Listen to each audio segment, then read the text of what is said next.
Hey, today, now I'm doing, what am I on? Man, what am I smoking? Oh yeah, pot.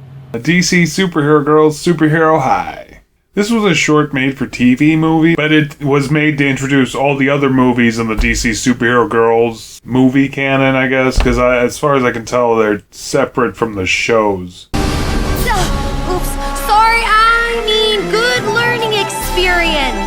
The story in this movie is that Supergirl just got accepted to Superhero High, so she's kind of getting acclimated to the place, and Harley Quinn is showing her around. You know how to start up with a real bang! And her, Wonder Woman, and Batgirl all become good friends. And things seem normal at first, at least normal for a superhero high school. But then, turns out not everyone is who they say they are, and the librarian, Granny Goodness, Oh, my knee, what a grip you have! is secretly planning an attack on the school. And this was a made-for-TV movie, and it was only about 44 minutes long, which is kind of a plus and a minus. I mean, it's a plus because they can do a lot in those 44 minutes without bogging down the story with too much story, so to speak. And less can be more for these types of things, especially for like a movie like this. Anyone want to mention the 800-pound gorilla in the room? Oh!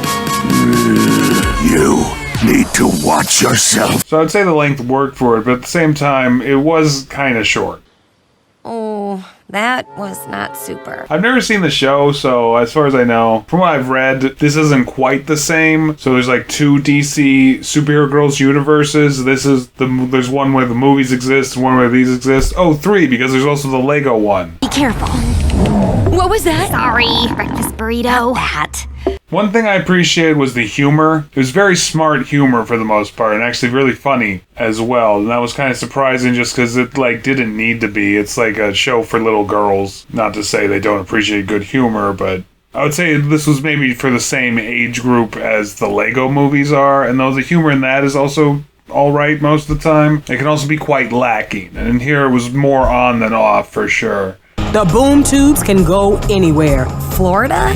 Lots of strange supervillain activity there. Bingo! Just how well written, how well structured the story is. Just surprising, I guess, because it's like meant for kids, and you don't really expect like a good, decent mystery, sort of, and like good action and all this other stuff. But it has all those things. I felt it flowed really well and had a good story structure overall. And the characters, though a bit ridiculous, just because I don't really see Wonder Woman or Supergirl as these types of characters specifically. Batgirl was fine, actually, but like the other two, I was just like, what? At first. Good job, Wonder Woman. Top of the class as always.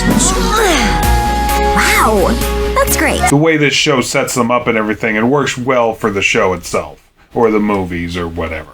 Supergirl, I like that she's kind of like especially awkward just because she's like really amazingly powerful, so just interesting to see a Kryptonian, I guess, who's especially unsure of themselves. Oh, time to go! Whoa! Sorry. Batgirl I really like I said already. Though I feel that it doesn't really make sense that she's there. It actually doesn't make sense to me, like, why is anyone without superpowers there? Because couldn't they get hurt? Learn to control your powers, or the next time, someone will get hurt. Again, it works for the show. With that in mind, it seems kind of random who's a teenager and who isn't. Like Gorilla Grodd, for example, and Amanda Waller are the principal and vice principal. But then Wonder Woman's a teenager. One of the oldest heroes in comic book history. I mean, Supergirl and Batgirl kind of make sense. Those are all kind of nitpicky complaints that aren't really complaints. It's just that this movie was short enough I don't really have a lot to complain about. I mean, I would say it's not exactly for me. The fact that it's less than an hour long doesn't give it any points. Our heroes nearly lost the battle against Darkseid. So I would say, like, really, it's a matter of taste. Because I wouldn't say there's really a whole lot of problems. Biggest problems being just things like it's childish, there aren't really like a whole lot of morals really, or like greater themes, you know, just like a simple adventure. Doesn't really say anything about the human condition that any other show meant for teenage girls would say. Anyway, I'll lock it in my list and go from there.